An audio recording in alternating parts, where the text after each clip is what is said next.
प्रेमी सज्जनों, सभी सम्मानित भक्तगण और आज हमारे बीच में हमारे पूज्यनीय सभी साधु संत यहाँ आए हैं। हम उनका नमन करते हैं, उनका सत्कार करते हैं कि आज हमारे इस पावन हंस जयंती के अवसर पर आप लोग यहाँ आए और आपने भी आशीर्वाद स्वरूप में सभी को आशीर्वाद दिया।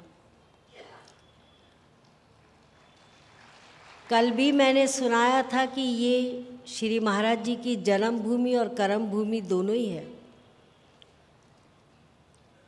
क्योंकि जब संत महात्मा संसार में आते हैं तो किसी एक लक्ष्य के लिए नहीं आते हो। उनका लक्ष्य एक ही होता है कि आप जपे औरों को जपावे, नानक निश्चय मुक्ति पावे। गुरु नानक देव जी ने अभी उनकी जयंती मनाई थोड़े दिन पहले।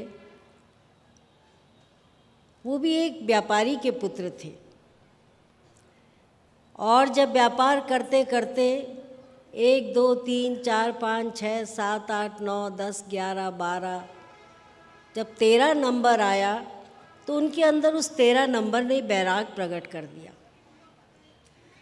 उन्होंने कहा, जब सोचा कि जब सब कुछ तेरा ही है तो मेरा क्या इस संसार में, और उस तेरे की खोज के लिए वो निकल पड़े कि वो तेरा कौन है। इसी तरह समय समय पे असल में हम लोग भारतवर्ष के सभी भक्त बहुत भाग्यशाली हैं। देश विदेशों में भी संत महात्मा पैदा हुए, पर युगों युगों के बाद कोई प्रीचर आए, कोई स्पिरिचुअल आध्यात्मिक गुरु आए, लेकिन भारतवर्ष में तो हर युग में, हर काल में, हर समय हमारा मार्गदर्शन के लिए संत महात्मा चलते ही रहते हैं। अभी हमारे यहाँ केदार यात्रा थी, बद्रीनाथ जी की यात्रा थी, कुंभ था, बहुत से महान पुरुष इस कुंभ में नहाने के लिए आए, बहुत से महान संतों के दर्शन हुए, क्योंकि संत बड़े परमार्थी होते हैं। उनको कहा जाता है वो परमार्थ का खजाना है। जिस तरह कुम्हार होता है, कुम्हार घड़े को ठोकता है। हम दूर से देखते हैं, हम शायद कहते हैं कि क्यों कुम्हार अपने हुए बनाए हुए घड़े को तोड़ रहा है, लेकिन नहीं, कुम्हार एक हाथ घड़े के अंदर रखता है और ऊपर से चोट मारता है, उसकी मजबूती देखता है, उसमें क्रैक ना आ जाए, वो टूट ना जाए, और अपना हाथ रख के सहारा देता है। इसी तरह हमारे सद्पुरुषों ने, हमारे गुरु महाराज ने, हमारे सदग्रंथों में जो लिखे हुए संतों ने हर एक के जीवन में अंदर हाथ रखा हुआ और ऊपर से चोट मार रहे कि हे जीव मजबूत हो जाओ। कलयुग में सतयुग तो सतयुग था, देवी देवता सारी शक्तियाँ सब प्रकट थी। त्रेता में भगवान राम स्वयं आए, द्वापर में भगवान कृष्ण आए, उनकी लीलाएं सुनी, उनकी कृपा सुनी, अर्जुन को साक्षात ज्ञान दिया। और कलयुग में अभी तक मनुष्य खोज ही रहा है, ढूंढ रहा है, लेकिन संतों ने कहा कलयुग केवल नाम आधारा, सुमिर सुमर नर उतर ही पारा। एक नाम का आधार है कली काल में, और वो नाम क्या है? एक नाम तो हमारे माता पिता ने दिया। जब जन्मदिन हुआ, नामकरण संस्कार हुआ, तो पंडितों ने, सब हमारे पूर्वजों ने, पंडित जी लोग बैठे, ये ग्रह ऐसा है, ये ग्रह ऐसा है, ये इसके हिसाब से अक्षर से नाम रखिए।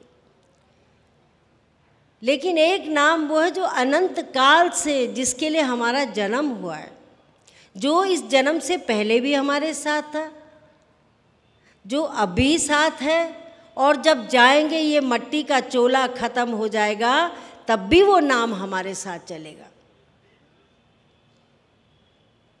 क्योंकि उसी नाम को पाने के लिए हमारा ये मानुष चोला मिला है।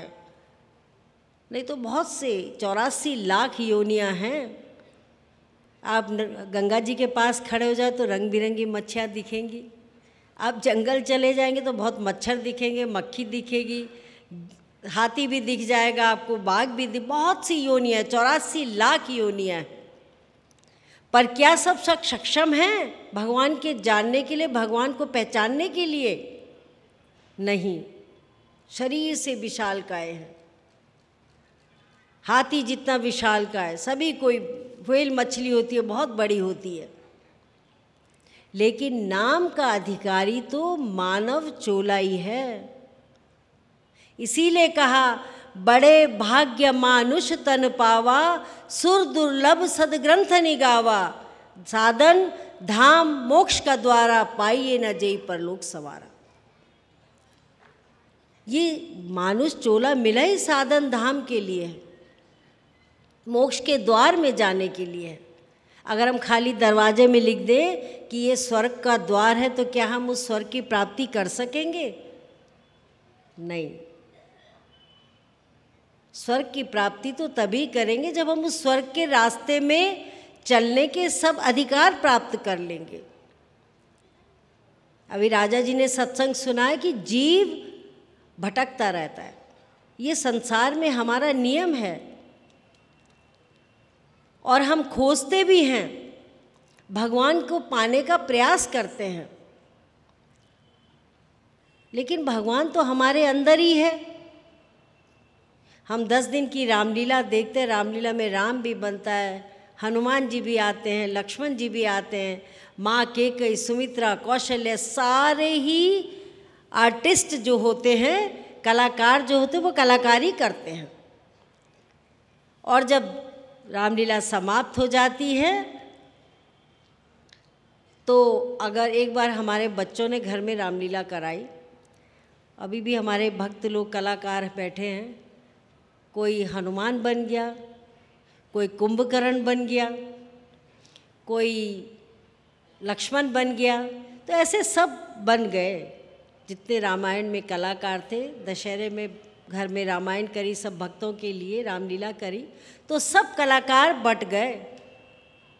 लेकिन जब रामायण का राज तिलक हो गया, भगवान का सब कुछ हो गया, उसके बाद में जब रामायण समाप्त हो गई, रामायण समाप्त हो गई, रासलीला समाप्त हो गई, उसके बाद में बहुत दिनों तक कहते अरे वो कुंभकर्ण जा रहा है जो गाड़ी चलाता है, अरे वो जलेबी खाने वाला विभीषण, वो जो कुंभकर्ण था उसके पास में इतनी बड़ी बड़ी जलेबी खाई थी, हमारे बच्चे सब कह रहे थे। अरे वो राम जा रहा है, आज वो गार्ड है, आज हेड गार्ड है। तो ये भगवान का नाम जुड़ गया, एकमात्र प्ले नाटक करने से ही भगवान का नाम जुड़ गया।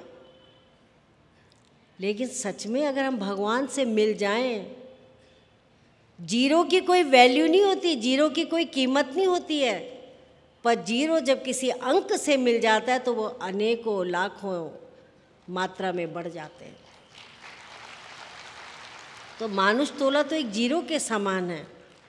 आए हैं सो जाएंगे राजा रंक फकीर, एक सिंहासन चढ़ चला एक बांधा जाए जंजीर। ये भक्तों को ही सुनाया जाता है।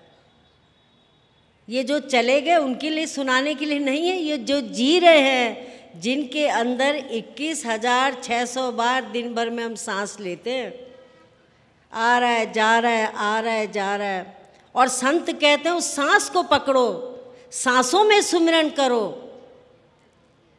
वही ज्ञान है। हम एक एक सांस की मोल करें, और जब हम उस सांसों की मोल करते हैं तो वो सांस हमें अनुभव दिलाती है। और जब हमारी सीरत लग जाती है प्रभु के चरणों में, तो कृपा ही कृपा है। जब हम छोड़ देते हैं, जब हम एक डॉक्टर के पास जाते हैं और डॉक्टर कहता है कि आपको ऑपरेशन की ज़रूरत है, आप उसके सामने समर्पित हो जाते हैं। वो नशा भी देगा, इंजेक्शन भी लगाएगा, आपको लिटाएगा भी, आपकी सर्जरी भी करेगा, आपके रोग का निदान भी करेगा, लेकिन आप डॉक्टर पे समर्पित हैं, डॉक्टर पे विश्वास कर रहे हैं। सिर्फ एक इस काया की जान को बचाने के लिए।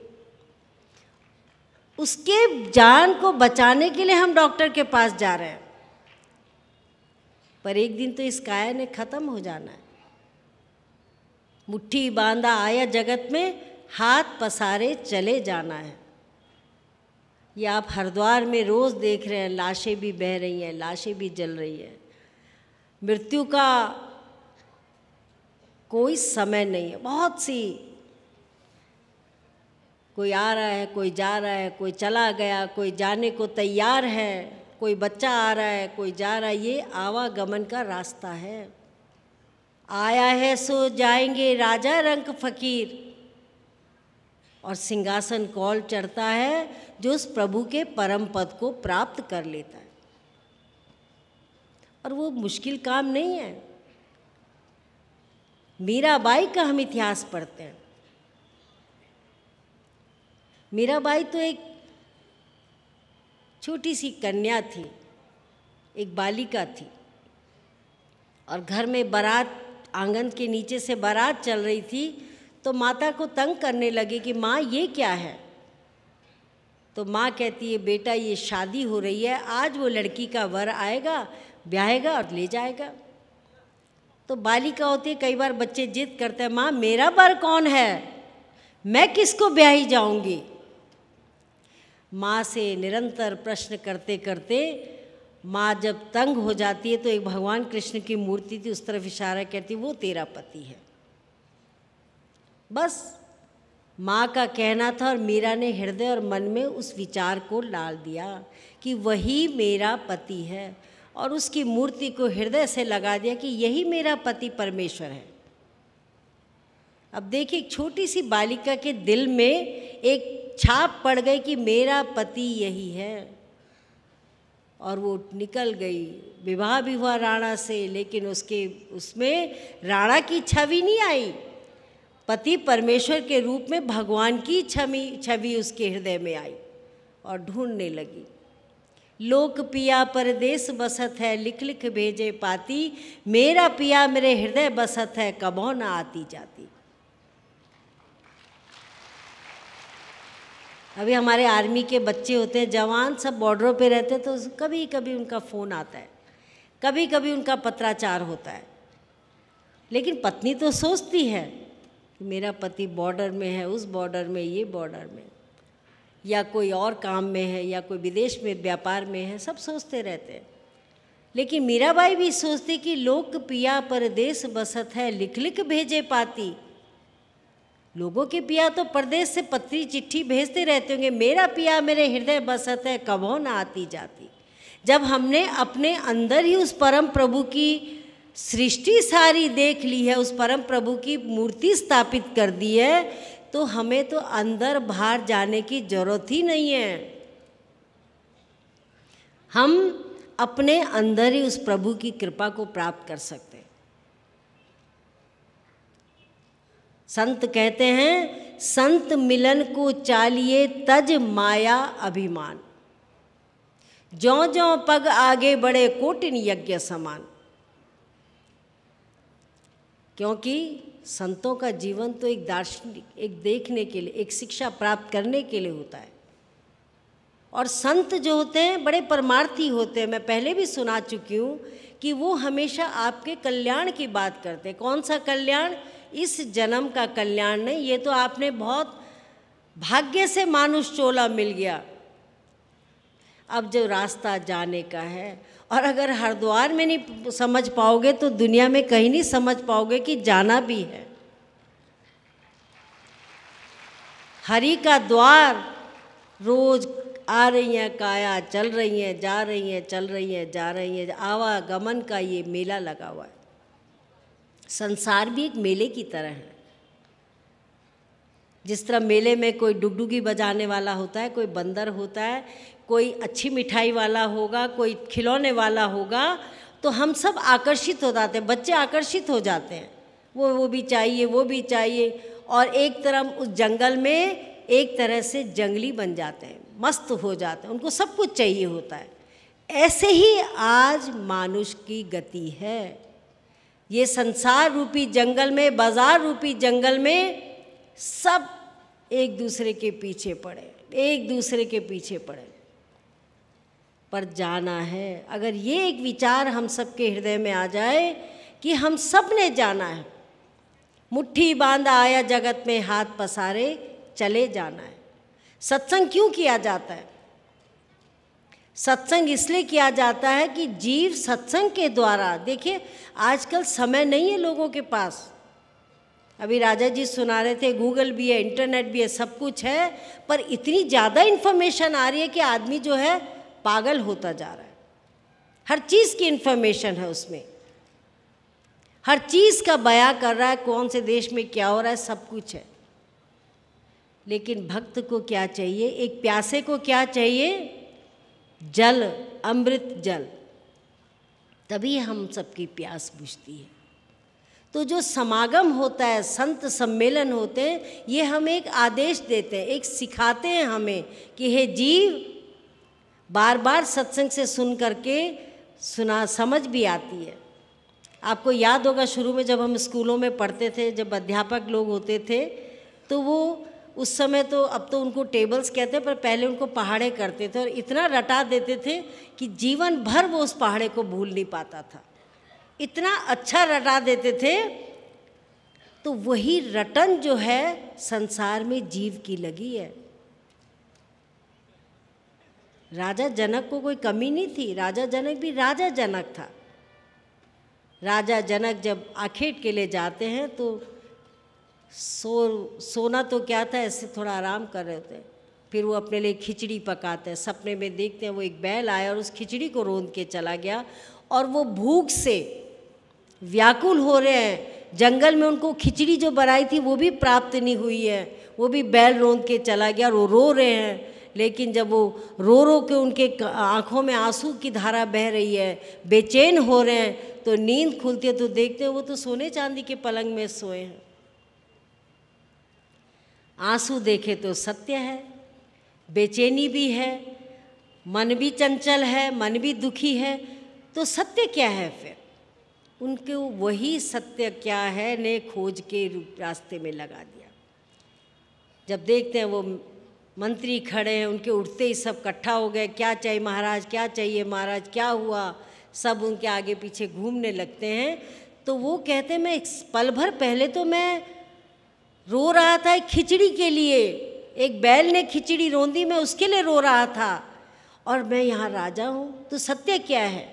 क्या ये सत्य था, क्या वो सत्य है?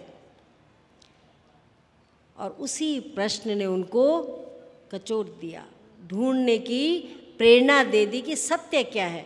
क्या सच में मैं राजा हूँ, या क्या सच में मैं वो हूँ जो उसको कि खिचड़ी भी नसीब नहीं हुई? उसके लिए बहुत बड़ी सभा बुलाई। जब कोई प्रश्न होता है मन में, आध्यात्मिक प्रश्न होता है, तो आध्यात्मिक संघ को बुलाते हैं, आध्यात्मिक लोगों को बुलाते हैं, महान पुरुषों को बुलाते हैं, सत्संगियों को बुलाते हैं कि हमारे इस अध्यात्म की पीड़ा को दूर करिए।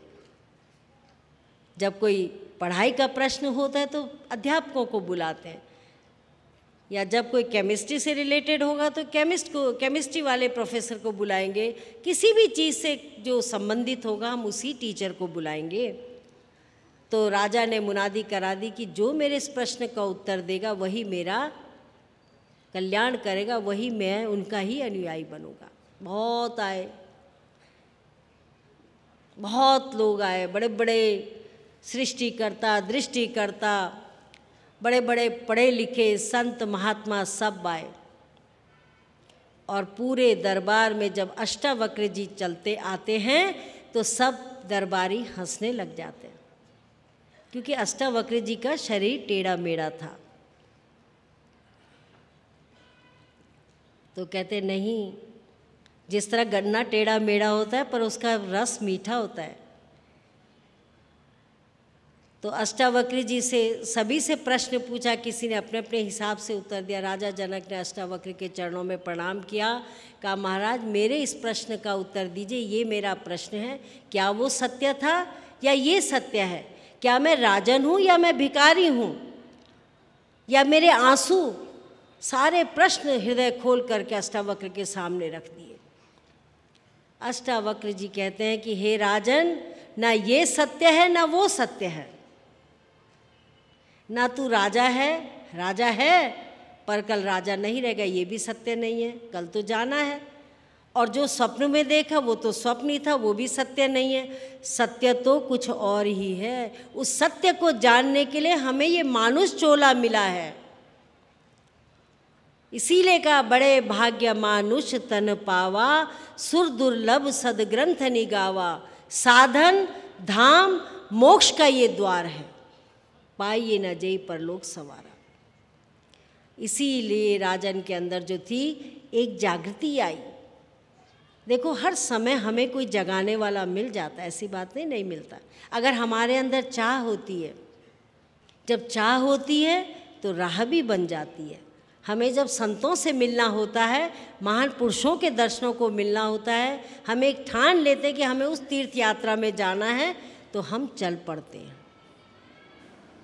तो ये जो ऐसी अवस्था होती है, ये हम सबके जीवन में एक आती है, भ्रम की अवस्था। और जब वो भ्रम होता है तो उस भ्रम को दूर करने के लिए हमारे संत आते हैं। इसीलिए तो कहा संत मिलन को चालिए तज माया अभिमान, ज्यों ज्यों पग आगे बड़े कोटिन यज्ञ समान। संत मिलन को चालिए, 3 पीस बूट टाई सूट पहन लिया कि हमने तो संतों को मिलना है, और अभिमान एक जेब में है, लालच एक जेब में है, मैं की भावना एक जेब में है, और हम संतों को मिलने के लिए चल पड़ते हैं। कई बार हमसे लोग मिलने आते हैं, बड़ा अच्छा कार्ड देते हैं, बहुत अच्छी बात है, अपना परिचय देना ही पड़ता है, लेकिन उसमें इतनी डिग्री होती है कि 2 मिनट में लगता है तो कार्ड ही भर गया है डिग्रियों से। इतने पद लिखे होते हैं, इतनी चीज़ें लिखी होती है कि आप हो क्या। हम तो एक जीव हैं और असंतुष्ट जीव हैं, इस संसार में आए हैं, मानुष चोले में आए हैं। इतना बड़ा हमें साधन प्राप्त करने का ये धाम मिला है, ये द्वार मिला है, नहीं तो मनुष्य योनि क्या है। अगर हमने उस अध्यात्म को नहीं प्राप्त किया तो हमारा जीवन तो जैसे लाखों करोड़ों चले गए ऐसे हम भी चले जाएंगे। यही श्री महाराज जी ने जब अपनी जन्मभूमि और कर्म भूमि को एक करके सारे भारतवर्ष में, एक बार मैं अमेरिका में थी, मैं किसी डॉक्टर के यहाँ जा रखी थी, उनके यहाँ एक संत आए, तो उन्होंने हमेशा सुनते थे कि हम भी संतों के साथ रहते हैं, तो कहा माता जी आपको मैं एक संत से मिलवाता हूँ। हम भी भोले जी महाराज भी थे, तो उन्होंने कहा कि मैं पाकिस्तान कराची से आया हुआ हूँ, बहुत वर्षों की बात है, 75-77 की बात होगी। तो हम मिले, बहुत अच्छा मिला। तो उन्होंने कहा ये भी सत्संगी परिवार से हैं, ये भी ऐसे हम सबका परिचय करवाया। तो पता चला कि वो वहीं के थे जहाँ श्री महाराज जी के, गुरु महाराज जी की गद्दी थी। तो तब उन्होंने पूछा आपके पिताश्री का नाम क्या था, तो भोले जी महाराज ने नाम बताया। फिर उन्होंने फ़ोन किया वहाँ कि ऐसे ऐसे कोई संत कराची आते थे भारत से, क्या उनका नाम ये था। तो उन्होंने कहा कोई होंगे बुज़ुर्ग उस समय के। तो उन्होंने कहा अरे आपके श्री महाराज जी तो कराची बहुत आते थे। मैंने कहा हाँ, हम उनका अनुभव पढ़ते हैं, हंसयुग प्रकाश में लिखा है कि कब कब वो कराची जाते थे और दर्शनों के लिए जाते थे और ज्ञान प्रचार के लिए जाते थे। क्योंकि कराची में मुल्तान के बहुत लोग थे, मुल्तान में, और वहाँ के सिंधी भाई लोग बहुत थे जो अध्यात्मवादी थे, और पार्टीशन के बाद में अध्यात्म ज्ञान को लेकर के वो दूसरे जगह चले गए। जब देश का विभाजन हो गया तो आने जाने में भी कई वर्षों के तक कठिनाई रही, फिर आने भी लगे। तो वही भक्त लोग जब हरिद्वार आते थे तो उन्होंने श्री महाराज जी से प्रार्थना की कि गुरु महाराज जी एक ऐसा स्थान हमें हरिद्वार में कर दो जहाँ आके हम आपके दर्शन कर सकें और सत्संग को प्राप्त कर सकें। क्योंकि सत्संग ही जिस तरह शरीर को चलाने के लिए भोजन है, उस मन में अध्यात्म को जगाने के लिए निरंतर सत्संग की आवश्यकता होती है। जब तक हम सत्संग सुनते रहेंगे हमारे विचार में समझ आती रहेगी। तो जब अष्टावक्र को देखा तो सारी सभा हंस। अष्टावक्र ने कहा कि मैं तेरे इस प्रश्न का उत्तर दे सकता हूँ कि सत्य क्या है। राजन, न वो सत्य है न ये सत्य है, सत्य तो अध्यात्म का ज्ञान है, ज्ञान रूपी अंजन है, मल्लम है, जो हमारे दुखों को समाप्त करता है। मैं उस ज्ञान से तुझे जनाता हूँ। तो सारी सभा हंसने लग गई। ये टेढ़ा मेढ़ा आकृति का व्यक्ति कैसे अध्यात्म ज्ञान का अधिकारी है? पर अष्टावक्र जी ने राजा जनक को ज्ञान दिया। कहा, जिस तरह संत कहते हैं, जिस तरह टेढ़ा मेढ़ा गन्ने का रस भी मीठा होता है, इसी तरह शरीर से मत आंको किसी को, अध्यात्म ज्ञान से देखो कि किस में कितनी शक्ति और कौन कितना महान है। और राजा जनक उसी अध्यात्म ज्ञान को पाकर के उसी राज्य से निर्मोही हो गए। निर्मोही एक राज्य को चलाते थे भगवान के नाम से। तो प्रेमी सज्जनों, बहुत जीवन काल में मैं देख रही थी आज सुबह, कोई 70 साल का है, कोई 80 का है, कोई 60 का है, कोई बालक है, किसी को जल्दी बोध हो गया तो 12-14 में माता पिता के साथ आ गया, कोई 20 का है, कोई 22 का है, कोई कैसे कैसे सब आए हुए। क्या हम जानते हैं, क्या हम गारंटी से कह सकते हैं कि अगला जन्म भी या अगले साल भी हम सब यहीं होंगे? कल का भी भरोसा नहीं है, पल का भी भरोसा नहीं है। जो आज हमने शक्ति प्राप्त करी है, जो आज हमने श्रवण किया है, उसको अपने जीवन में ढालें।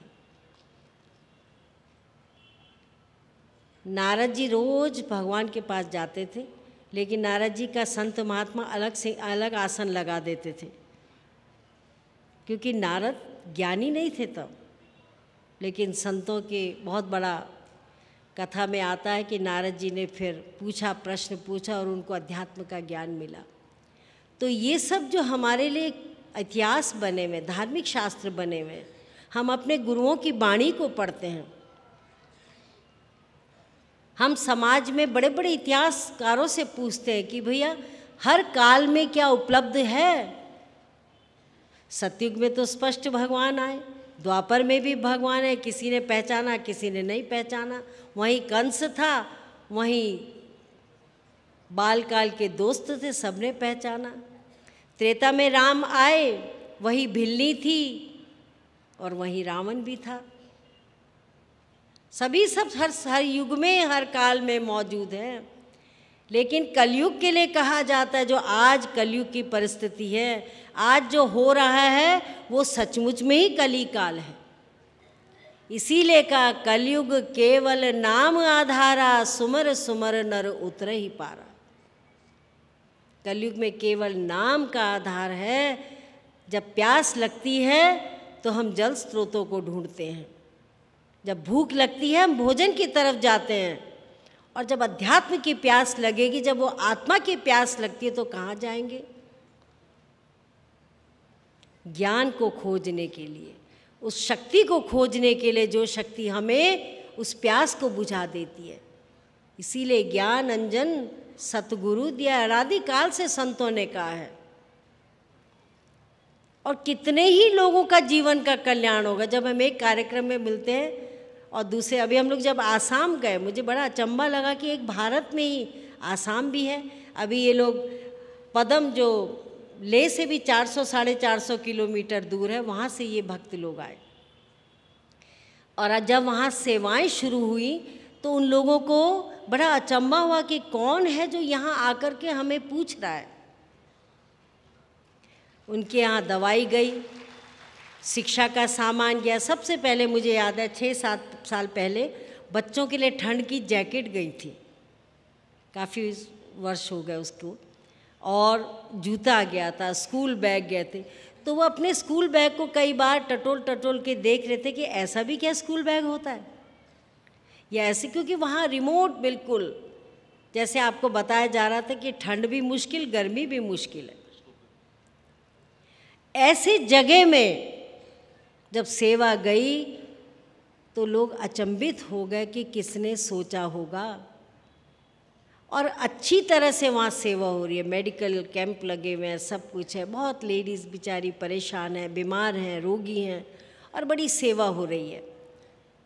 और जब उन्होंने प्रार्थना करी तो इतनी वहाँ पर लोगों की संख्या आई, मैंने कहा अभी हम लोग जा नहीं पाए, लेकिन मैंने कहा ऐसे डेजर्ट में भी इतने हजारों की संख्या में कहाँ से आ गए सब लोग, सिर्फ धन्यवाद करने के लिए कि आज हम भी इस भारतवर्ष के अंशी हैं।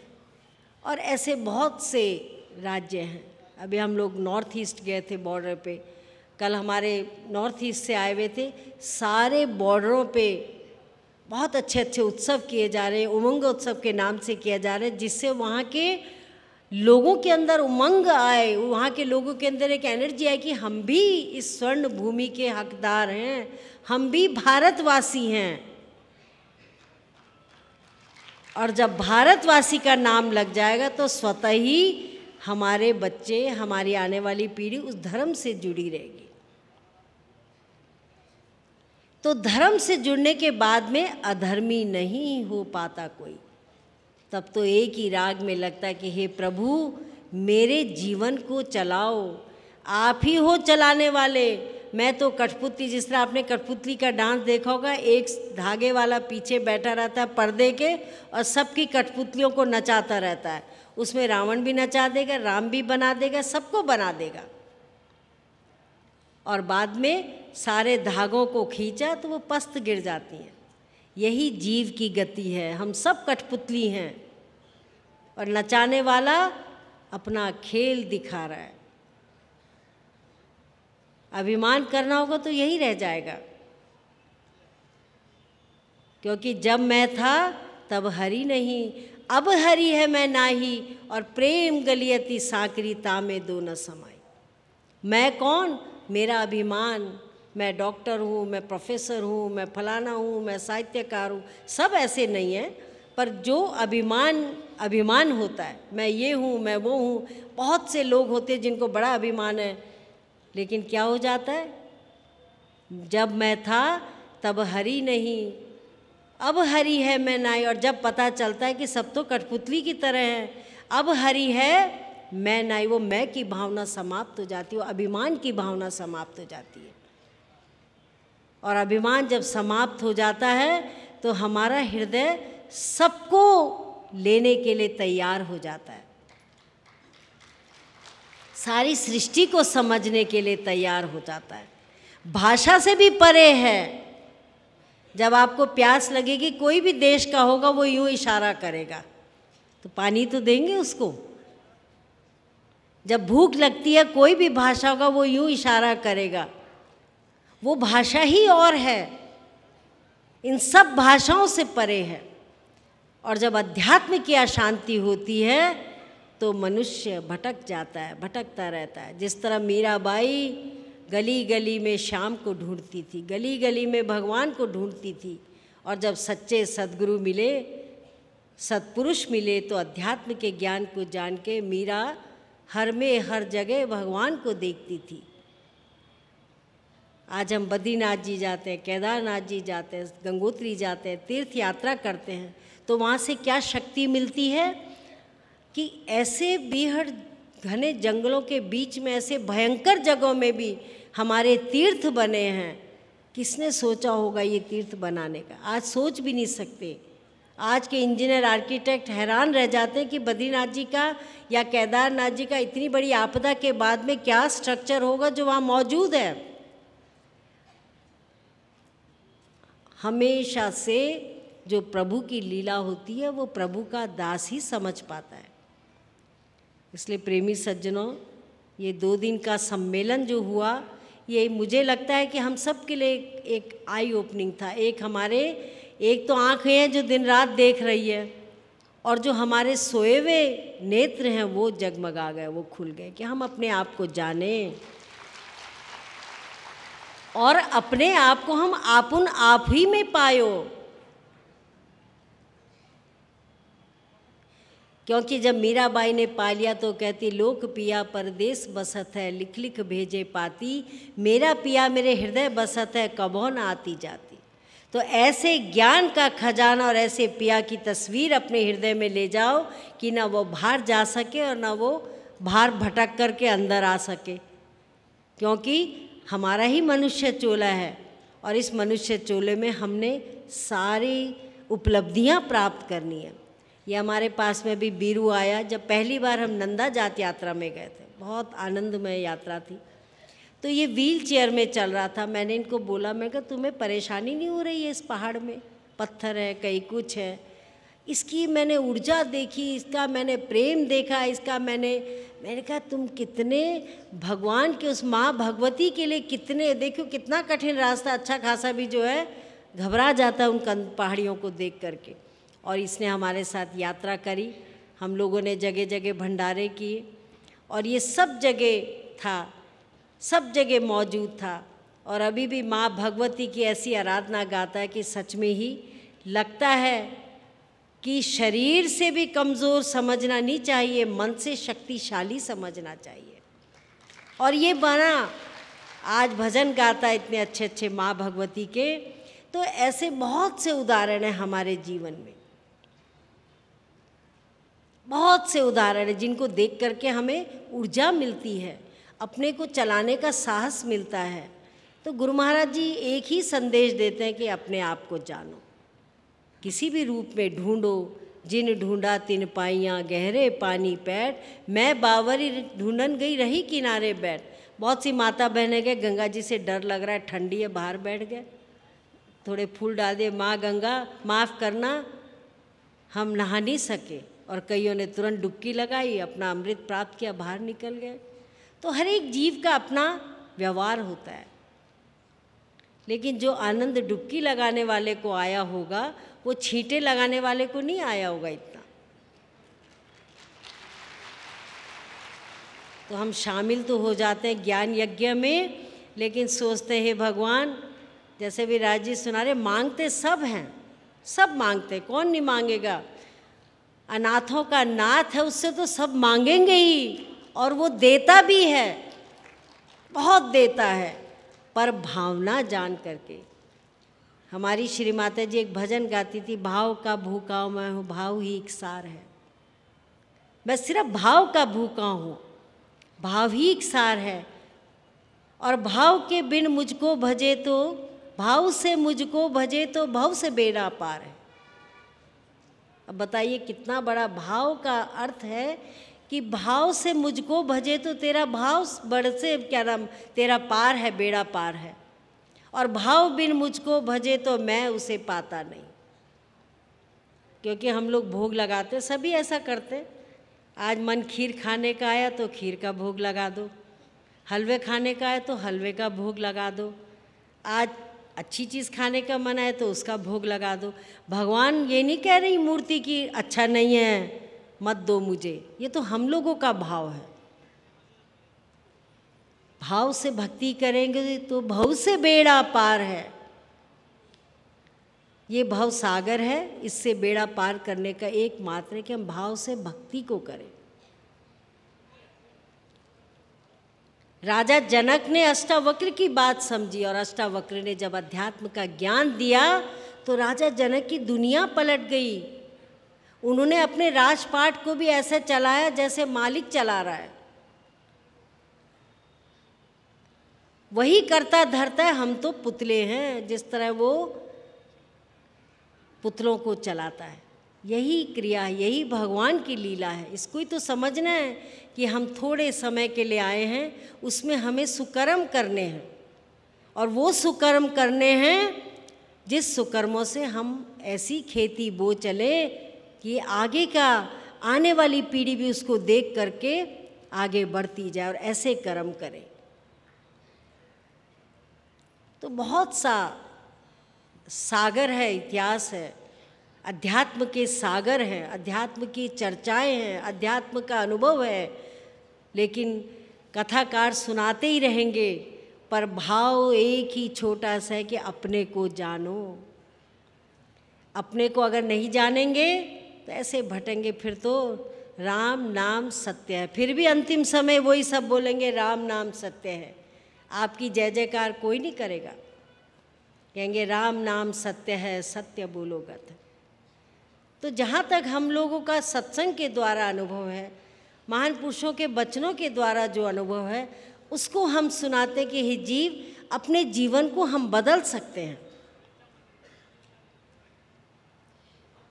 अगर हमने अपने जीवन को नहीं बदला तो हमारे आने जाने का कोई मतलब ही नहीं है। हमें इस मनुष्य पावन योनि को मिलने का कोई अर्थ ही नहीं है। इतना सुंदर मानुष चोला दिया है, उसमें भाग्य दिया है, सोचने की शक्ति दी है, वाक दिया है, बोलने के लिए, अच्छे कर्म करने के लिए हाथ दिए हैं। अब अगर उन्हीं हाथों से चोरी चकारी करेंगे तो जेल तो मिलेगी, पर उन्हीं हाथों से पुण्य करेंगे तो असंख्य पुण्य का और जो है खेती बो रहे हैं। इसलिए गुरु नानक देव जी ने भी 1 2 3 4 कपड़े की दुकान थी, और कपड़े की दुकान से 1 से 12 नंबर गिने और 13वें में कहा, जब सब कुछ तेरा ही है तो मेरा क्या है। वहीं से वैराग्य हो गया। आज एक माता, वृद्ध नहीं थे, इतने वृद्ध भी नहीं थे, सुबह हम लोग मिल रहे थे तो कहने लगे, माँ जी हमें बड़ा वैराग्य हो, बहुत पुराने शिष्य हैं, बड़ा वैराग्य हो गया। मैंने कहा क्यों हुआ वैराग्य? तुम्हारे घर में बेटा भी है, बेटी भी है, सब कुछ है। कहा बेटी हमने विदा कर दी, 2 बेटे हैं, और अब नंबर लग गया है हमारे खाने का। एक माता पिता 5 बच्चों को एक साथ पाल सकते हैं, 6 को, 7 को, 8 को, 2 को, जितनी भी होंगे संख्या, सबको माँ एक हृदय से पालती है, एक साथ भोजन देती है। और कली काल का प्रभाव देखो कि सब बच्चे मिलकर के एक माता पिता को नहीं पाल सकते। कहते हैं माँ जी हमारी ड्यूटी लग गई है। एक बेटा कहता है मैं सुबह का दूंगा, दूसरा कहता है मैं शाम को दूंगा। और ये सच्चाई है, ये एक कहानी नहीं है, घर घर की सच्चाई है। हमारे पास बहुत से आते हैं, घर घर की सच्चाई है कि सब मिलकर के अपने माता पिता को नहीं पाल सकते। एक घर में हम गए तो वहाँ का माँ जी हमारी नौकरानी नहीं है, मेरी सास बर्तन धोती है। मैंने कहा कैसा हृदय है तुम्हारा। सास ने तो जीवन भर, वो भी तो माँ है, जीवन भर पाल पोस के बड़ा किया, और आज वो सिर्फ घर के काम करने के लिए मौजूद है। तो ये कली काल का प्रभाव है। भाई भाई का नहीं है, पुत्र पिता का नहीं है, पिता माता का नहीं है, माँ। अनाथालय में कभी आप चले जाएं, बहुत से अनाथालय को सपोर्ट करते हैं, जो भी फाउंडेशन कर सकती है। सब अच्छे हैं, अच्छे अच्छे घरों के IAS IPS की वाइफ हैं, अच्छे परिवारों से हैं, लेकिन घर से विमुख होकर के उन अनाथालयों में, उन वृद्धालयों में रह रहे हैं जहाँ उनको 2 समय का कोई भोजन पानी दे सके। देखिए सत्संग का प्रभाव यही है कि ऐसी गति मत करना। हमने भी यहीं भोगना है, सबने यहीं भोगना है। जितना हम आज कमा रहे हैं हमने अपने साथ नहीं ले जाना, हमारी गति अच्छी होगी। और जितना कोई पाप कमा रहा है उसकी गति भी यही निकलेगी। स्वर्ग नर्क किसी ने नहीं देखा, यही धरती में स्वर्ग भी है, यही धरती में नर्क है। मैं तो नवयुवकों को कहती हूँ, नौजवानों को कहती हूँ कि अपने घरों को संभाल के रखो, अपने माता पिता का सत्कार करो। वही आपके गुरु हैं, वही आपका परिवार है, वही आपके देव हैं। भगवान को भी कहा जाता त्वमेव माता पिता त्वमेव तमेव बंधु सखा त्वमेव। यही तो कहते हैं रोज सुबह शाम। और पलटे और माँ कौन पिता कौन, चलो बर्तन धो खाना कपाओ, अपने आप घूमने चले जाएंगे। ऐसी गति मत रखो। त्वमेव माता पिता त्वमेव, माता पिता को देवतुल्य समझ करके उनकी सेवा करो। यही तो संस्कार है, यही सत्संग से हमें सुनना चाहिए। एक कथा आती है, बहुत बार हम सुनते हैं सत्संग में, कि एक बेटा अपनी माँ पति पत्नी बच्चा तो अच्छे घर में रहते हैं, और अपने माँ को एक कोने में, जो गौशाला कहो चाहे कोई भी कोना है, उसमें डाल देते हैं। और माँ एक दिन कंबल मांगती है तो उस कंबल को 2 टुकड़ों में कर देते हैं कि फिर 6 महीने के बाद में एक कंबल और देना पड़ेगा, तो वो रख देते हैं। और बेटा सब देख रहा है, 6-7 साल का पुत्र था, वो देख रहा है। तो एक दिन जब उसके माता पिता वृद्ध होते हैं बेटे के, तो वो कहते हैं हमें ठंड लग रही है बेटा, कंबल दे दे। उसने वो पुराना आधा कंबल संभाला हुआ था। कहता है ये आपके लिए कंबल है। उसका ये कहाँ से आया तुम्हारे पास? कहा मैं बचपन में देखता था, मेरी दादी को आपने ये कंबल दिया तो मैंने संभाल दिया कि जब आप भी वृद्ध होंगे मैं आपको यही कंबल दूंगा। तो ये छोटे छोटे बच्चे देखते हैं तो बचपन में ही उनको नैतिक निर्माण करिए, उनका आचार व्यवहार सुधारिए, तभी तो कलयुग समाप्त होगा। कलिकाल ऐसे समाप्त नहीं होगा। हर जीव प्रयास करेगा, हर जीव कर्म करेगा, हर बच्चे को सुधारेंगे तो हमारा भारत का भविष्य भी सुधरेगा। सत्संग क्या है? सत्संग में नैतिक निर्माण भी, मौखिक निर्माण, मौलिक निर्माण, आध्यात्मिक निर्माण सब कुछ सिखाया जाता है। तो तब जब सब सीखेंगे तभी तो हम आगे को स्वर्ण युग के हकदार बनेंगे। अभी तो सब कहते हैं कली आया, कली आया, कली आया, कली आया। नहीं, एक दुष्ट के लिए हमेशा कलयुग है और भक्त के लिए हमेशा सतयुग है। ये चार बांटे हुए हैं कि जैसे विचार रखोगे ऐसे ही तुम्हें युग मिलेगा, ऐसे ही तुम्हें समाज मिलेगा।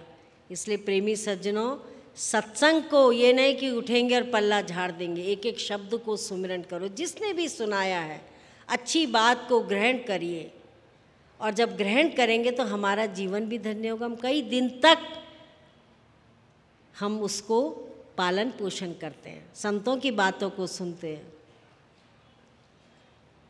तो इसीलिए बड़े भाग्य से ये मनुष्य चोला मिला है, कान मिले हैं, आँख मिला है, सुनने की शक्ति मिली है, बुद्धि मिली है सोचने की। और जो सुन रहे हैं हम समझ भी रहे हैं, पर ये मत करना कि चकाचौंध में जा कर के भूल जाए। हजारों की संख्या में यहाँ समाज आया हुआ, हजारों की संख्या में। और कुछ आज चले गए और उन्होंने अपने बच्चे भेजे जो आसपास के थे, क्योंकि एक समय में सब नहीं आ सकते, और आ ही रहे हैं और जा ही रहे हैं। लेकिन मेरा सबसे यही प्रार्थना है कि अपने को बदलो, अपने को जानो। जो समय हमें थोड़े समय के लिए मिला है उसमें हम अपने जीवन को धन्य बना लें, अध्यात्म की ओर मुड़ें, अध्यात्म के ज्ञान को समझें, भजन सुमरण करें। सुमरण करने से हमारी आंतरिक शक्ति बढ़ती है, हमारी समाज में रहने का हमारा पूरा व्यक्तित्व बदल जाता है। इसलिए आप लोग खूब भजन सुमरण करें। और जब भी सत्संग के, आज बहुत से भक्त पूछ रहे थे कि क्या यहाँ हर साल होगा, मैं कहा हो भी सकता है, ऐसी बात नहीं है।